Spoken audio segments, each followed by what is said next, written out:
Hey folks, Jonathan here. We're going to try to get this wheel finished up, and hopefully we can do that today. Just wanted to touch on a couple things.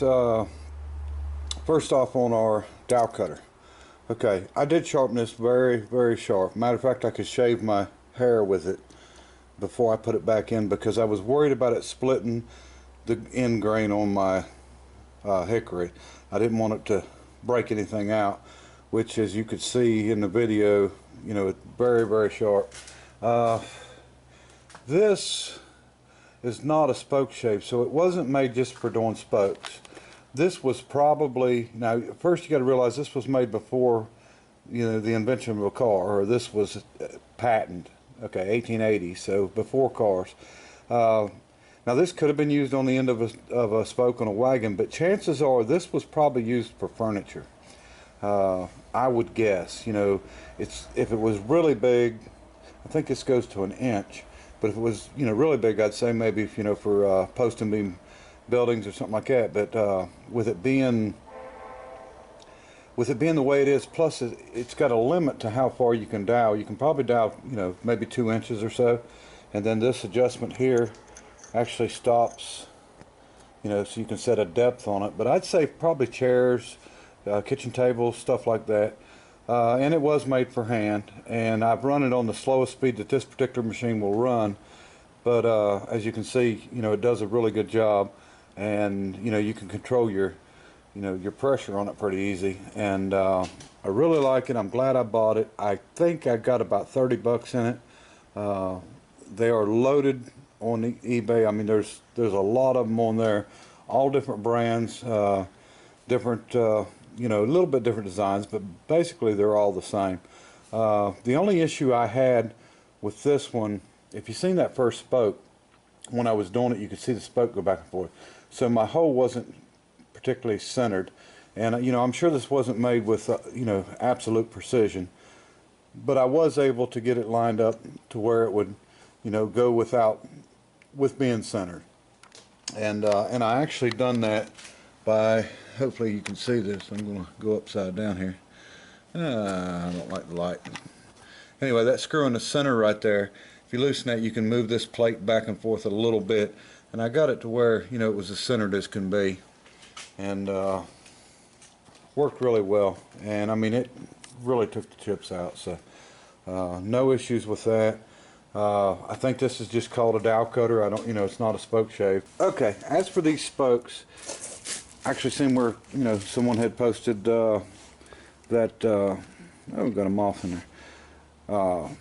Why didn't I turn them on a lathe? And the biggest reason is they're not round. Hopefully you can see the end of that. They're actually egg-shaped, oblong.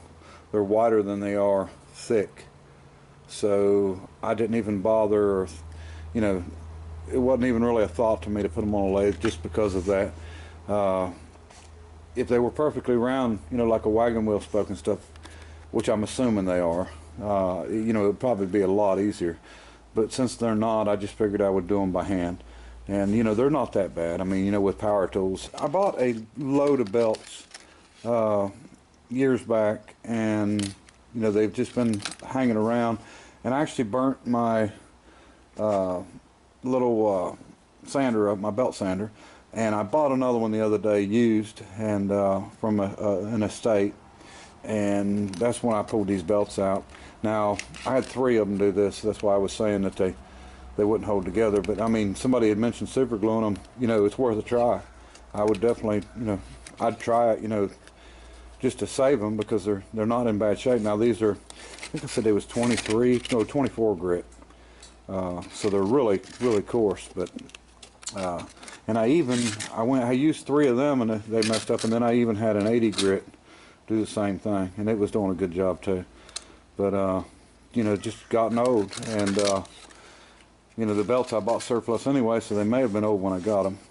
But this is where we're at, starting out just like we ended, and we're going to go ahead and see if we can get these other 3 spokes down. And I'm sure we're going to have some fitting issues where we're going to have to do a little bit of filing and sanding and stuff, and get everything to fit good. But you know, as long as it fits really good and tight together and everything, you know, lines up good, I think we're going to be fine.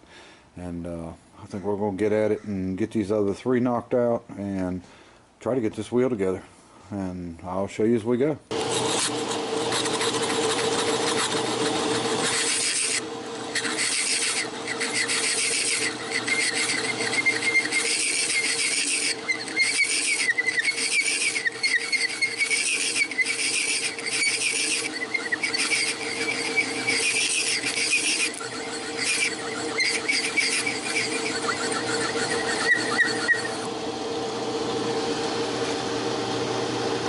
Okay, I don't know what all brands done which way they done it, but this is a Ford wheel.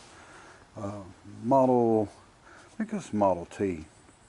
I'm sure it's Model T, matter of fact. But I'll show you the difference. See if we can get one of these spokes out. Kind of hard when you're hitting all of them. Really just need to get one of them, but no angle. Just one taper. There's no compound angle. So these would have been so much easier to actually do. So that's just to let everyone know that, you know, it's all of them are not made like that Willys wheel, and these would have been a lot easier. And I think you can even buy spokes for this wheel because it's being a Ford. But you know, I actually had this one. This is the one that we used to load this thing, and it came with it, but it, you know, of course wasn't right for it. But and you can see they're tapered here. That's where they go into the hub. So it's just a different, sort of a different setup. I thought about trying to use a couple of these spokes out of here, but because of the way that they're cut, they're too narrow, so there's just not enough meat there to work with them. And if you can see, it don't even look like they don't have the dowel centered on the spoke itself. So I don't know if that was common practice on all of them. That one's off pretty bad too, but it's actually off 2 different ways. Don't know. But anyway, just wanted to show you that. So, you know, some wheels are not going to be the way that them other ones are. Trying to look, and it don't look like these are either. This is on my L car. To look in here, they look straight. I don't think there's any tapers in here. So I think, you know, that would have been an easy spoke to make. But, you know, just my luck, I've got to get the one that's got a compound angle on it. Let's check out the other wheel right here. This is the one I wanted to replace. And not because of the dowel, but just because it was rotted down in. And you can see it's soft. And we could probably drive it with that, you know, just moving it around and stuff. It's not going to be that big of an issue, but I want to replace at least that one spoke. That one's not bad. It's got a little wear on it, but I mean, it's not rotted like this one. You can see when they get soft. But that's where you know, I was having Noah take the knife and scrape them other spokes. You can really tell with them, because as soon as you start scraping it, if it starts coming apart like that, you know that you've got rot issues inside. And see, you know, them are good and strong. So one spoke on this one, which, you know, is not going to be an issue after doing this other stuff. Spoke number 2 in, and it, just like the other one, it needs, you know, sanding and finish work. But as you can see, it's protruding down just a little tiny bit from here, which is not an issue. I can take a little drum sander and go in here and bring it to the same exact radius. But looks good, fit tight. You know, the spokes they're in there. They're not going anywhere. So even though 2 of them don't have dowels on them. Okay, spokes are done. So now we'll just be fitting them and you know, making sure our hole's right, and then we'll get it together. There's the sander. I'm just using it upside down, and we'll use it to fit them. And once we get them all in there good, and I'll go around it if I need to, and you know, smooth out for that hole without altering the size of the hole. Then we'll get it together and drill the holes and see how it turns out.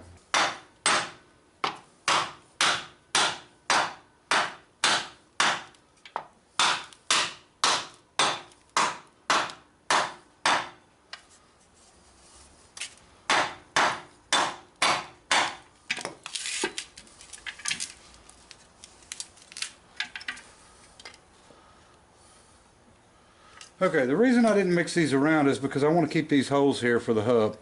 So, you know, it's not a big issue to me. I think I can work with this. I've just got to do a little bit of just a little bit of cleanup on that hole, and besides that, I think we're good to go. They're in there good and tight. Worked out pretty well so far.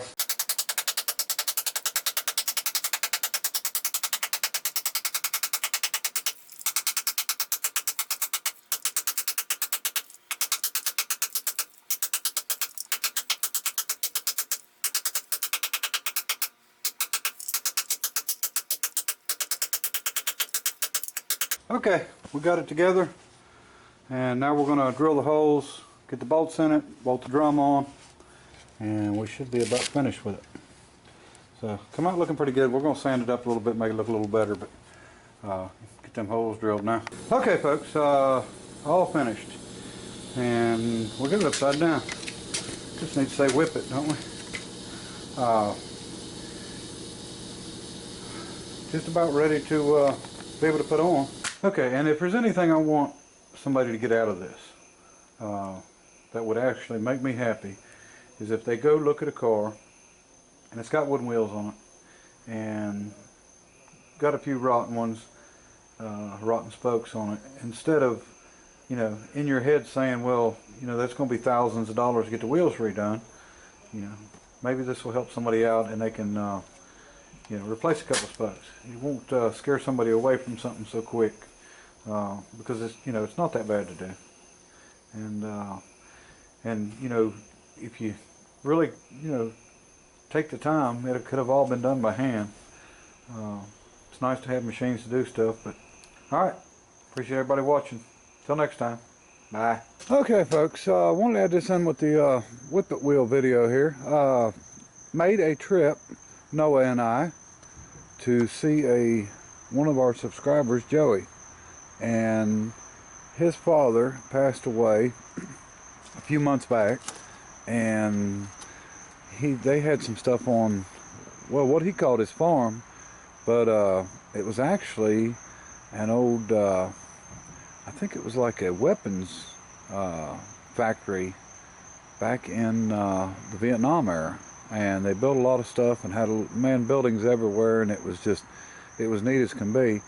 But his dad had bought out a hardware store, and he had some hardware that he was actually having some trouble getting rid of, because the you know, the other hardware stores didn't want it because it wasn't sorted and all that stuff. So he actually offered it to me to come get it so it wouldn't get scrapped, and Noah and I went and got it, and we've got it in these totes, and there was 16 pallets total, and we actually cleaned off about 14 pallets, and we've got them in 36 totes. I'm going to pull this plastic off and show you a few of the boxes. There's so many of them here, and they're stacked, so I'm not going to be able to show them all to you, but we're going to dedicate one box truck, the body, to building some racks inside and trying to sort some of these bolts.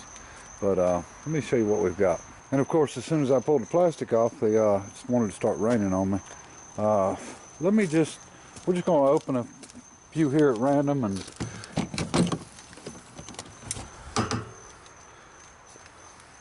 bunch of wood screws. There's quite a bit that's just thrown in these totes, but you know, most of them are in boxes and separated. And luckily we come home and we hit quite a bit of rain. There's carriage bolts, countersink bolts. There's some grade 8 stuff in here. Let me see. Okay, here's quite a few that's in the open. It'll be a lot of work sorting them, but it'll be well worth it in the end. There's some, this was an old hardware store too that he had bought, so there's some square head bolts. There's a lot of stove bolts. We've got stuff up to, there's some 1-inch bolts in there, big stuff. This was some of the last stuff that we had loaded, so there's not as much in boxes in this as what there are in a lot of the other totes. And this is also some of the last stuff. Strap off of them. brass. Brass fittings, just loads and loads of brass. There's countersink bolts, 3/8 by 24 by 3 inch, 3/8 by 16 1 inch, 3/8 by 16 3.5 inch, 1/4 20 1 inch, stove bolts, countersink 1/4 20s 1 inch. Some big bolts here. These look like they're about an inch. A lot more brass fittings. We've basically got everything from the hardware store except for he kept some of the socket head cap screws, but there's quite a few socket head cap screws in here. He runs a machine shop, so he was you know, they could use some of that stuff. Masonry drive pins. These are all long bolts. Look like they're 14 to 16 inch long bolts. Lag bolts. You name it, it's in here. A little bit of everything. 1/2 inch by 13, 3.5. And you know, it goes on and on. There's 10 more brass. Socketed cap screws. You know, a lot of the brass is it's not sorted. It's all in these boxes, but it's not a big deal because what we can do is keep all the brass together in one thing. I don't mind searching through that. Bolts we're going to try to get. You can see socketed cap screws. We're going to try to get stuff straightened out. These are socket head cap screws, 1/4 by 28 inch and a half.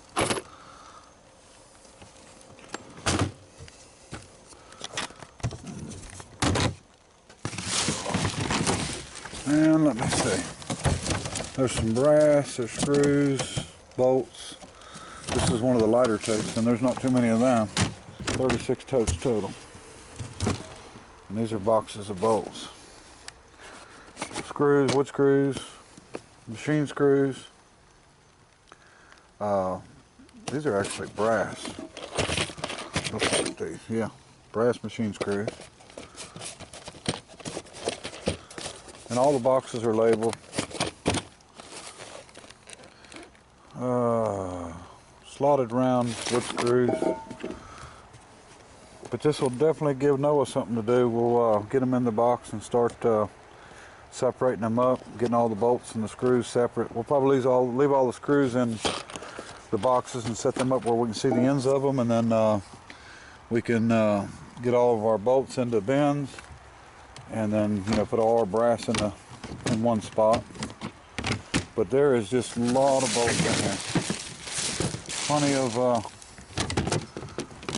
regular bolts, plenty of screws. It's just everything you could imagine. So I'm loaded down. And show you one more thing. We'll get the plastic back over this because it's starting to try to rain a little bit. That's tomorrow's job, is to unload all of this stuff and into the back of the truck. Let me see. Okay, we've got some stainless and some bolts and some more brass, but we've got an anvil. I'm not sure, it's an old one of course, but I'm not sure the brand. All I see is a big star on the side. I didn't see any writing on it.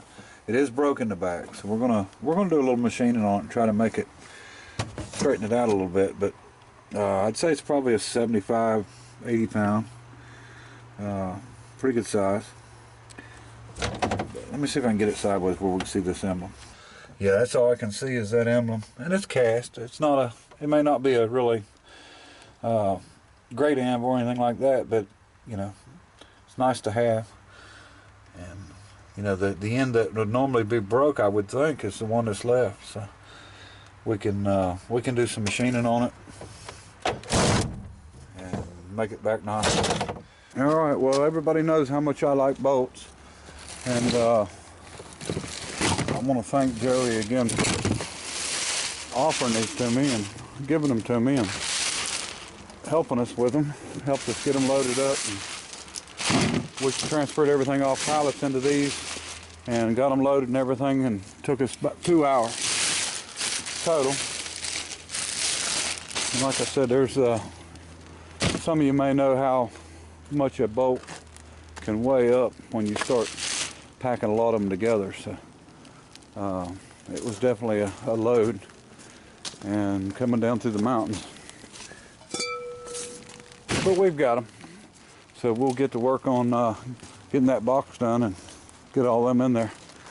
All right, appreciate everybody watching, and till next time, bye.